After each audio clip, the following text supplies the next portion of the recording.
بسم اللہ الرحمن الرحیم۔ السلام علیکم۔ گوری کا گاؤں، قسط نمبر 4۔ منال نے جب سے ہوش سنبھالا تھا خود کو اسی گھر میں پایا جہاں اس کے ماں باپ نہیں تھے۔ وہ 3 سال کی تھی جب ماما پاپا چاچو کی شادی کی شاپنگ پر گئے تھے اور ان کی ڈیڈ باڈیز آئیں۔ منال کو کچھ یاد بھی نہیں تھا، بس ان کی پکچرز دیکھی تھی۔ اس گھر میں اسے سب کچھ ملا تھا سوائے پیار کے۔ جب تک دادی زندہ تھیں تو چاچو اس سے حال حوال پوچھ لیا کرتے تھے۔ ان کے بعد تو شاید ان کو یاد بھی نہیں رہا ہوگا کہ ان کی ایک بھتیجی بھی ہے۔ اس گھر میں سب اپنی دنیا اور اپنی فیملی میں مگن تھے۔ منال کی بیسٹ فرینڈ انزلہ اسے سمجھاتی تھی کہ اپنی آنکھیں کھلی رکھا کرے۔ اس دن بھی وہی اسے سمجھا رہی تھی، دیکھو منال، یہ لوگ کبھی بھی تمہاری شادی کسی اچھی جگہ پر نہیں کریں گے، کیونکہ اگر اچھی جگہ پر کریں گے تو ان کو پراپرٹی میں تمہارا حصہ دینا پڑے گا، تو وہ ہرگز نہیں کریں گے۔ یہ سب کچھ تمہارے ماما پاپا کا ہی ہے۔ تمہارے چاچو کے پاس جو کچھ بھی ہے وہ سب تمہارے ماما پاپا کا ہے۔ تمہاری ماما نے پسند سے شادی کی تھی، وہ اکلوتی تھی، اور جہیز میں یہ بڑا گھر، فیکٹریاں، دکان، یہ سب کچھ لائی تھیں۔ یہ سب تمہارا ہی ہے جو یہ سب لوگ اپنے نام کروا چکے ہیں۔ منال چپ چاپ یہ سب سن رہی تھی۔ انزلہ کو یہ سب اس کی مما سے پتہ چلا تھا اور اس کے گوش گزر کر دیا۔ پھر میں کیا کر سکتی ہوں؟ وہ اس کی طرف سوالیہ نظروں سے دیکھتے ہوئے بولی۔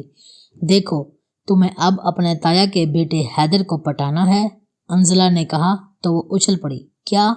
منال نے کہا، دیکھو تو وہ اکلوتا ہے، اگر وہ تمہیں پسند کر لے تو وہ خود تمہارے لیے سٹینڈ لے گا، ورنہ یہ تو کبھی مر کے بھی تمہیں اپنی بہو نہیں بنائیں گے۔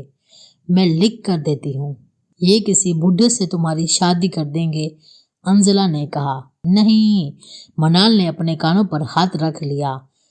بیٹا، کان اور آنکھیں بند کرنے سے کچھ نہیں ہوگا، جیسے بھی کر کے حیدر سے شادی کر لو۔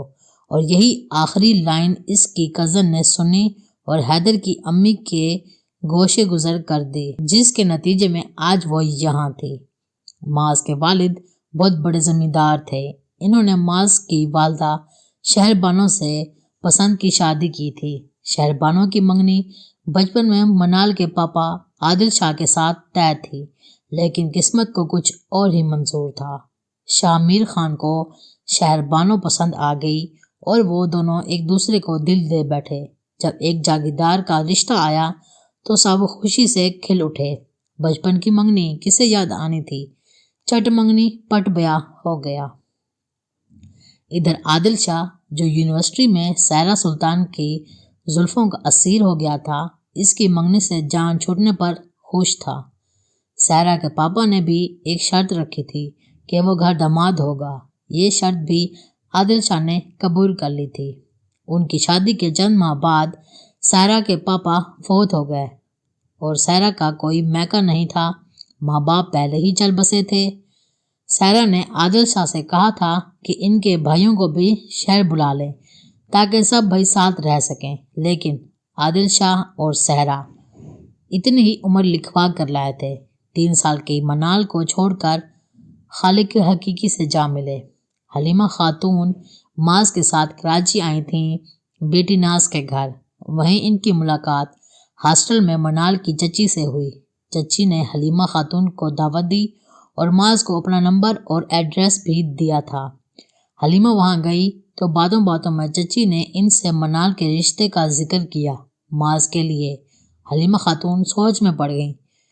واپسی پر خالہ نے ناز باجی سے ذکر کیا تو وہ بولی، امی، منال اسی عورت کی بیٹی ہے، معاذ اس سے شادی کیسے کر سکتا ہے؟ اس سے جس کی ماں نے اس کی ماں کا حق مارا تھا؟ وہ حیرت سے پوچھ رہی تھی۔ ناز، تمہیں گڑے مردے اکھاڑنے کی ضرورت نہیں ہے، میں خود منع کر دوں گی، حلیمہ نے ہاتھ سے روکتے ہوئے سمجھایا۔ امی وہ لوگ ایسا سوچ بھی کیسے سکتے ہیں؟ یاد نہیں ہے؟ منال کی امی کی وجہ سے شہر بانو خالہ کا رشتہ ٹوٹ گیا تھا۔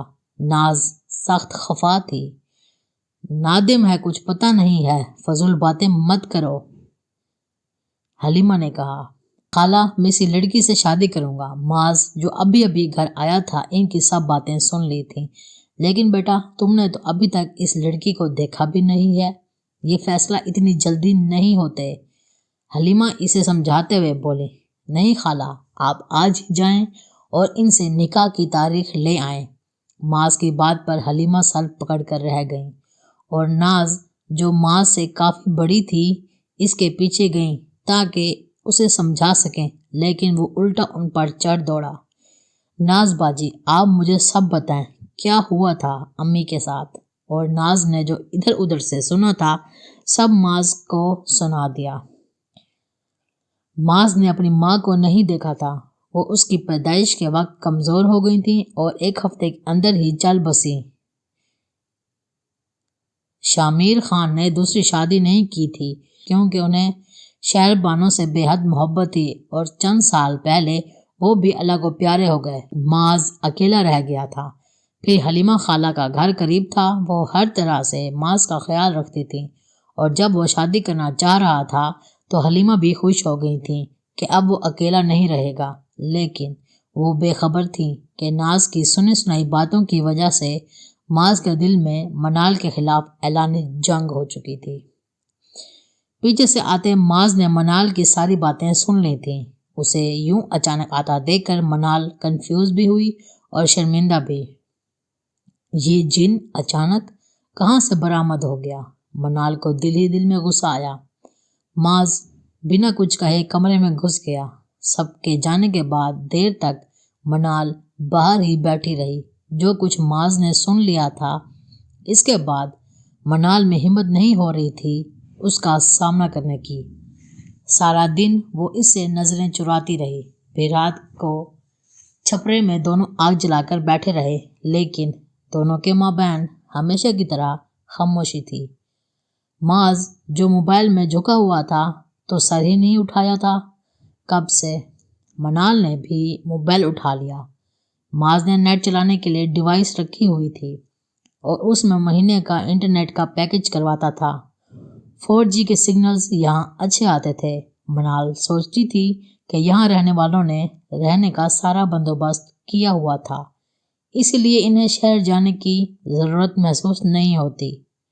جو افورڈ کر سکتے تھے شہر میں رہنا وہ رہ رہے تھے، باقی بھی کچھ گھرانے ایسے تھے جو افورڈ کر سکتے تھے لیکن ان کو گاؤں سے ایسی محبت تھی وہ گاؤں میں رہنے کو ہی ترجیح دیتے تھے، جیسے کہ معاذ نے یہاں ہر سسٹم بنا رکھا تھا شہر جیسا۔ بجلی نہ ہونے کے باوجود رات کو سارا گھر سولر بلب سے روشن ہی رہتا تھا، پانی کی موٹر بھی سولر کے ساتھ تھی، AC بھی سولر کا، اور گھر اتنا خوبصورت تھا کہ سکون ملتا تھا یہاں بیٹھ کر۔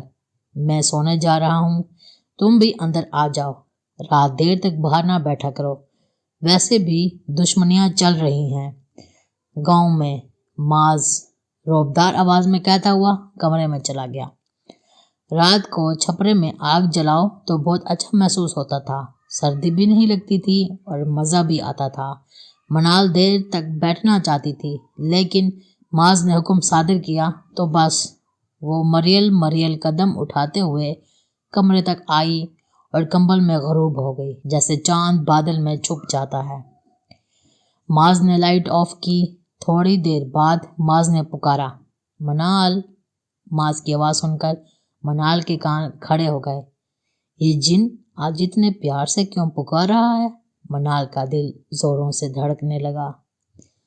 جی، منال کی بامشکل جی ہی نکل پائی۔